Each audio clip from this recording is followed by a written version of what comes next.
Hello, my name is Andy Bernia, and I am the Great Lakes Region Manager for ACH Seeds. We are the marketers and distributors of Crystal brand Sugarbeet seed. We've been around for a long time. I think you guys, most of you will know me. And I just want to say welcome to Seed Week. Well, sort of, I guess. Here we are. 2020 has been a crazy year with the pandemic. Crazy things going on, and can tell you that I would much rather be meeting with you face to face, handshaking, and talking about the crop and talking about varieties. But of course, we're not able to, and we all had to adapt and change and keep moving forward to do things as possible. And with that, I want to thank you for doing your job, for continuing to feed not only America but the world, to ensure that we have a safe and stable supply of food. Maybe that's one of the good things that comes about from the pandemic, is a new appreciation or a greater appreciation for what farmers and agriculture provide for society and for this country. So thanks for pulling up your boots and getting the job done, and continuing to fill your job, fill your role. Also, we've had to adapt and change and continue to move forward with things. We've had to adjust on our supply chain management side, from seed production to processing, plant breeding. All those things still need to keep moving. Our admin support group, a lot of them are working from home these days. In sales, we're doing things differently, whether it's virtual meetings like today, or just trying to stay safe and abiding by all the precautions. In terms of sales ordering season that's coming up here, we'll have some options for you. If you prefer not to meet in person, we can take your order over the phone and get in touch with one of our sales agents, and they'll be more than happy to get you taken care of.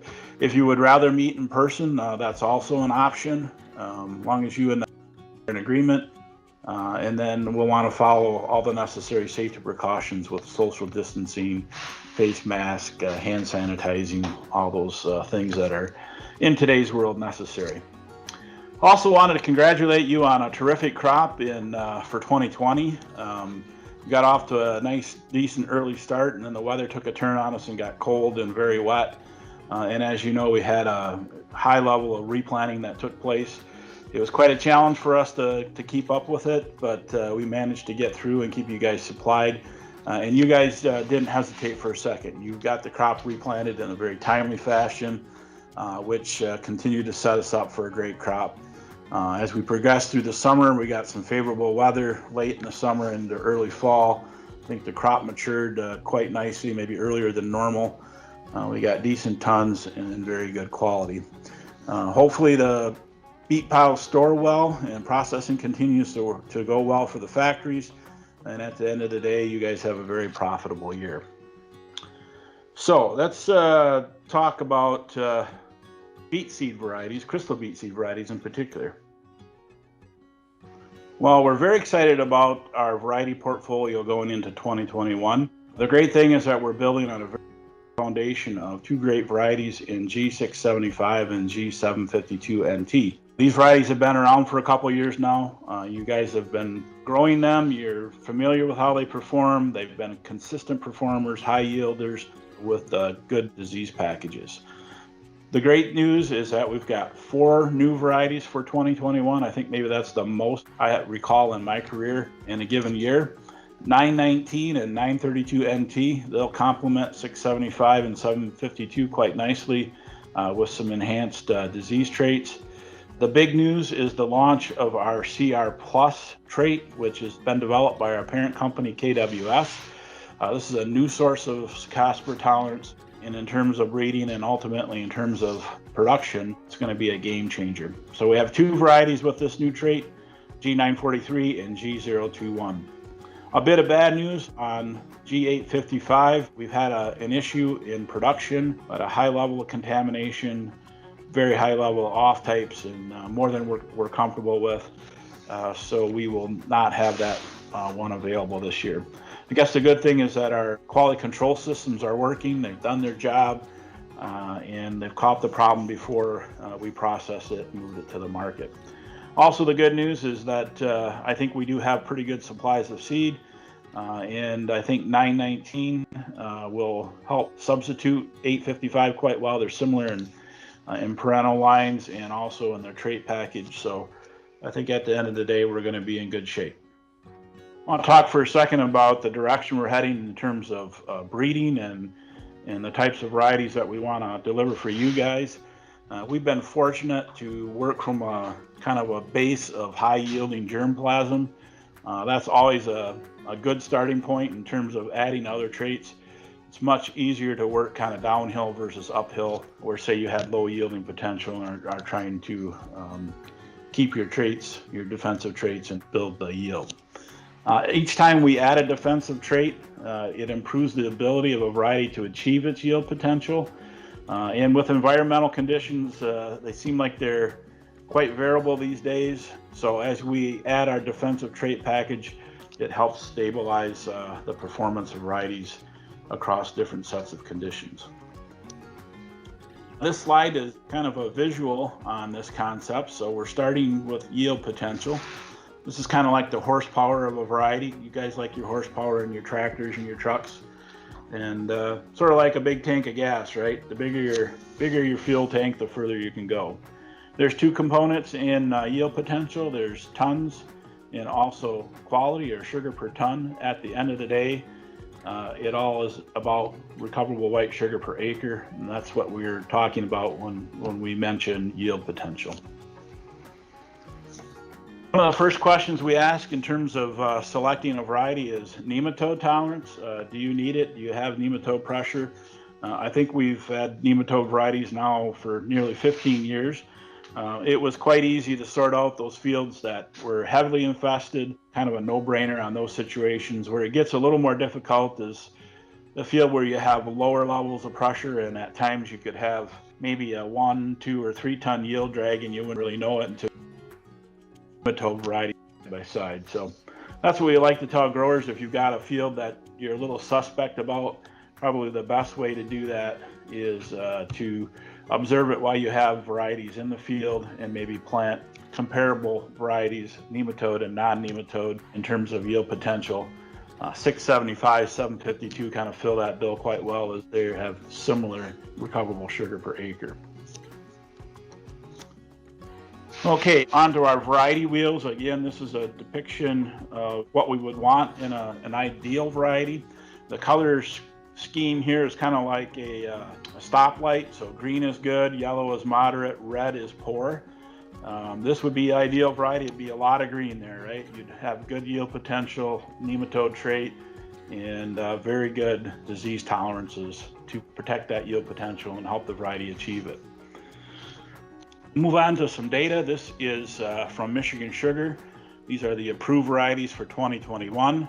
This is 2-year data with the exception of G021 and Beta 1065. Those are the two of the new Sugarbeet Plus varieties, and we only have 1 year of data. So a little bit different for those two varieties in terms of the data set, but still gives you a good look. Again, this color-coded scheme here is like a stoplight. So green is good, yellow is moderate, red is poor. And you can see what I've been talking about in terms of yield potential. Our varieties tend to do quite well on sugar per acre, pretty good on sugar per ton. Tonnage were very good. And as you look across the chart to the right, over here in this side, you start to look at your Cercospora, Rhizoctonia, root aphid, Phantomyces, Fusarium, Rhizomania. So here are your trait packages. And if you think back to like when we launched Roundup now over 10 years ago, we had varieties like 827 and 824. They were very high yielding varieties, very sweet, but they were terrible on our disease package. Rhizoc was bad, Cercospora was quite hot, and you can see that we definitely have been working at improving that. And as you look over on this side of the chart, you can see that we've got more and more green as each year passes. So that's our goal. We want this thing to have more green shades and less red shades for sure. And I think we're making great progress on that. I've got it organized kind of by companies, Crystal Brand at the top here, then Beta Seed, Beta Seed's kind of in a similar boat as us. They have been working from great yield potential and improving their trait package. Seedex is an interesting one. They also have pretty good yield potential, especially when you look at the sugar per ton column. That's one of their strengths. But as you look back across the chart to the right, you see quite a few red boxes and some dark red boxes. So that gets to be problematic, especially if you're looking at the root rots. I think Rhizoctonia tolerance is the most important, followed by Aphanomyces and then Fusarium. I think we can live with a weak Fusarium long as your Rhizoctonia and Aphanomyces are okay. You may lose a few beets, but when you start to put together 2 or 3 of those traits being weak, it's going to be problematic, and it's going to make it difficult to attain that high yield potential on a consistent basis. Hillshog also has an interesting story. They're down here. They've touted their disease resistance package for years now as having the best disease package, and I do believe at one time they were very good. That has come at the expense of yield. So that's been their challenge, is to attain high yields and have that same disease package. It appears like they're making some changes. They're starting to get some varieties with higher yield potential, but as you look back across to the right, quite a lot of red on that side, and so they're doing it at the sacrifice of their disease traits. So again, that just makes it difficult for a variety to perform consistently year in and year out. Okay, let's talk about CR+. Again, you probably starting to hear about this. There's a lot of excitement. Like I said before, it's a new trait developed by our parent company, KWS. This thing changes the rules. So in traditional breeding programs, it's always been a struggle with Cercospora to get yield potential. So as we've increased tolerance, there's been a trade-off for yield. With CR+, this is a new source of tolerance where we don't see that sacrifice in yield. And really we're looking at 2 sources now. So we're adding the CR+ source of tolerance on top of the traditional source, and we end up with quite a step change in terms of tolerance. And we're changing that line so we're not giving up the yield performance. Here's a picture from some trials in Minnesota, a drone picture. And as you look down on that, you can see quite a few bright green strips out there, plots. Those are the CR+ varieties. This trial, of course, was inoculated, and you can see conditions were ripe for Cercospora, and most of the varieties are burned down, and yet the CR+ varieties are holding in there quite well. How tolerant are these varieties? Michigan Sugar evaluates varieties on percent of check. They have 4 check varieties. These varieties are coming in about 50% of check. Just for a quick comparison, 675 is right at 99% of check. So this is a huge step change. It's a big deal. They still will require some spray management. The exact recommendations for those spray programs on the CR+ varieties will come from Michigan Sugar Ag staff, your field consultants. They'll be telling you what the program is, but just with initial talks with them, based on the research that they've had and also in some other areas across the country, we're kind of thinking it'll cut your sprays about in half. So if you're in a 6 spray program now, you're probably looking at a 3 spray program with the CR+ varieties. In situations like we had in, say, 2016, 17, and 18, where we had high pressure, high infestation of Cercospora, we think this new trait will probably give you at least a 15% yield advantage. And then when you have years like this past year, 2020, where we had very low pressure, you won't see the relative yield drop off like we had previously with highly tolerant varieties. Yield potential is still there. They perform well whether you have disease pressure or not. Some other benefits: reduced inoculum load. That'll be a huge thing, especially over time. As we move more and more towards these varieties, we'll have even less inoculum load out there. It's also going to reduce the pressure on chemistry. We've had issues with fungicides building up resistance, and so we really need some relief in that area. This trait's going to provide a big benefit in that regard. And then finally, peace of mind and convenience, right? You're going to go into the crop year knowing that you will be able to control Cercospora, and also know that you're not going to be living your life in that sprayer. Okay, let's move on to these, I call them variety wheels for each of the varieties. Again, it's just kind of a visual snapshot of how the varieties are doing. Again, with this same color code system where green is good, yellow is moderate, and red is poor. So this is the first CR Plus variety for us, G943. It's been in the trials for 2 years. It's kind of our first generation look at this. We pushed these along quicker than normal because of the crisis that we had going on with leaf spot. It's a decent variety. If you look at sugar per acre, it comes in at 100.2. It's a very good tonner. It's weaker on sugar. So sugar per ton is 96.3. But like I say, the tons are helping to make up for that and pulling it up to a competitive level. Cercospora is excellent. That's the big deal, 51% a check. All the other traits are very good, or at least moderate to moderately good. Rhizoctonia and Phantomyces are decent. We think adequate for most situations. Of course, we would want to be careful putting them into high pressure situations. Seed committee is going to allow us to sell 5,000 units. It missed on sugar per ton, so at specialty approval based on the Cercospora tolerance. So at 5,000 units, a pretty good quantity. We'll be able to get it around and give those that want to try it a good look.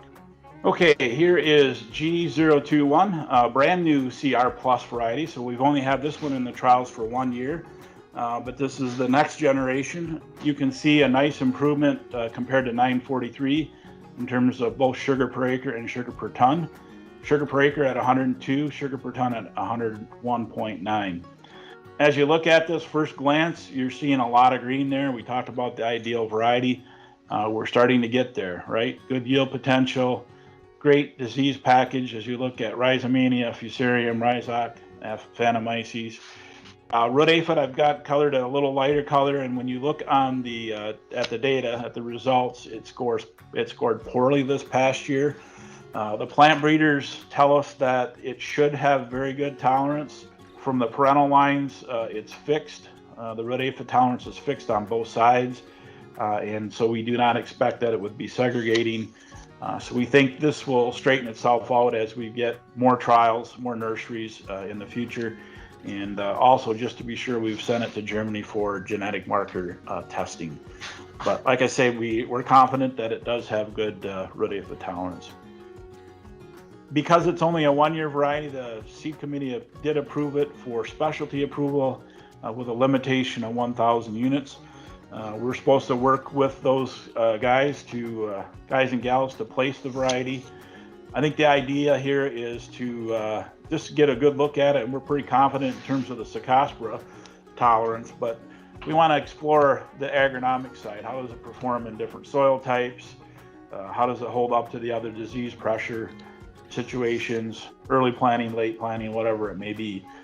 We're excited, and I think the ag staff is too, that this could be the variety of the future where it looks so good. So we want to get a good early look at it and see how it does in the field. So if you're interested, please let our ISA or your field consultant know, and we will work with you on that. Here's G919, another new variety for us this year. This has been in the trials for 2 years. I mentioned before, it's kind of similar to our 855. It's a defensive-oriented variety. You see a lot of green there. We did give up a little bit of yield potential. It's down at a 99.5, still pretty decent. Sugar per ton, 99.2. But as you look across the disease package, you can see it's pretty strong. Cercospora is especially an improvement there. If you compare it to 675, it's at 78% of checks. Also much better Fusarium than 675. Phantomyces is moderate to good. We think probably adequate for most situations, but it did score a little bit lower, so we gave it the yellow colors. Test market quantities, which basically means we can sell up to 5% of the acres, so around 5,000 units. Again, a decent quantity to get a good look at it for its first year. A bit of data of our own strip trial results from this past year. We had G919 in 3 different trials: Terry Densmore Farms, Morey Farms, Gettner Bisher Farms, one in each of the growing districts. It held in there pretty good. I think about 200 pounds difference from 675 to 919, and in a year where we didn't have much Cercospora pressure or even Fusarium. So had we had more issues with those disease traits, then you might see 919 do better than 675. So we're happy with that. We think it has a place. It's a good defensive-oriented variety. And like I say, if you've been an 855 fan, we think this one's going to perform even better than that variety. G932NT, new nematode variety for us. And again, at first glance, you see a lot of green on that chart. A good high yielding variety, RWSA 103.8, sugar per ton 100.8. So nice quality, good yielding. The disease package, especially on the root rot side, is very good. If you look at Fusarium, Rhizoctonia, Phantomyces, it's doing well in all those categories. The one area that it is a little bit weaker on is Cercospora. So it's scored at 113%. We'll have to keep that in mind, and you'll have to manage it appropriately. Again, test market quantities, so limited approval status for this variety. We have a decent supply, certainly not unlimited, but again, enough to get a real good look at it this coming year. Some data from our strip trials on this one as well. A different set of varieties, but again, one in each of the districts. Worked with Wackerly's, up by Pinconning, Richmond's, and also Banks. It did quite well. If you compare it to 752, it's within 50 pounds on sugar per acre, a little bit sweeter. And again, I don't think we had real heavy Rhizoctonia pressure in any of these fields, but had we, it probably would have done a little better than 752. Okay, on to our mainstay variety, so to speak. Here's G675. Like I said, it's been around for a few years. Continues to be a very high performer. I think in the 2-year data, the top performing variety. Sugar per acre at 106%, sugar per ton at 101.1. So a nice combination of both tons and sugar. Great yield potential. Cercospora is decent. I would say moderately good at 99% of checks. Good in Rhizomania, root aphid, Rhizoctonia. It's very strong. A little weaker on Fusarium. That's probably the biggest drawback on that variety, but we've learned that typically it's not a huge issue. We do see it sometimes in certain situations, but I think what helps hold it together is that it has strong Rhizoctonia tolerance and decent Phantomyces. It scored a little lighter, a little lower this year in the AF nursery, but we have seen varieties jump around, and based on our experience, we do think that the Phantomyces level is usually more than adequate. So good supplies of G675. We've been ramped up quite well on production, and we should be able to take care of your needs with that one quite easily. Here's G752NT, our nematode variety. Again, it's been around for a couple of years, been a great performer. Sugar per acre 104.4, sugar per ton 99.5. Decent all-around variety with good disease resistances. Cercospora is 108%, which if you look at the nematode varieties, that's really not too bad, but still something we have to manage for. Rhizomania, Fusarium, Phantomyces, root aphid are all very good. Rhizoctonia I've got kind of shaded a little bit less. It scored quite well in the Rhizoc nursery this past year, but based on experience, we know it can be on the edge if you put it in a situation where we have high Rhizoctonia pressure. So we got to be careful of that, mindful. We want to be open about that as well. Again, great supplies for 752, so we'll be in very good shape with that one. Switch back, look at a little bit of data. This is Sugarbeet Advancement, 2020 variety trial averages, 6 locations. You've seen it probably by now. As you look at this and you look at the individual trials, the Sugarbeet Advancement trials were quite interesting this year. Several of the locations, there were no significant differences from top to bottom, which is quite amazing. I don't know if I ever quite remember it being that way. I think probably what that's saying is disease really was not a big issue, especially Cercospora this past year. We did see some root rots in some of the trials, but again, nothing that was overwhelming like we had seen several years ago.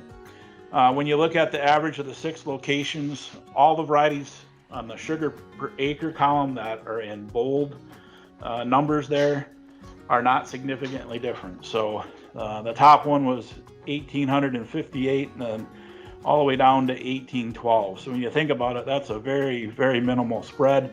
And what the statistics tell you is that there's no difference between any of those varieties. So long story short, 675, 752 are doing their thing.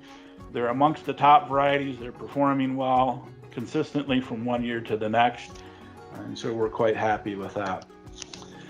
I did take a step back and look at the 2-year data. So I kind of pulled it together and averaged things together for the common varieties between 2019 and 2020. You can see the list here. This would be all locations. And you see 675 and 752 doing quite well. Just like I said, their performance is great.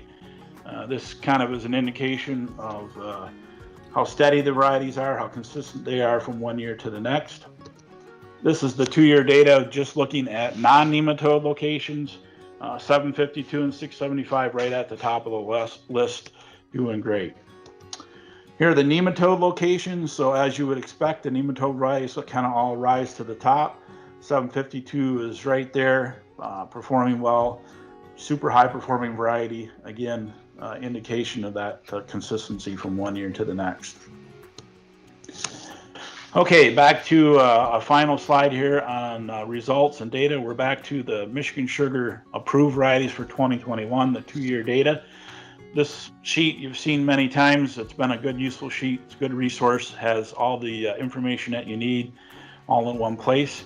I just jazzed it up with a little bit of color and then highlighted our varieties. So in yellow, we have 675 right at the top in terms of dollars per acre, performing well.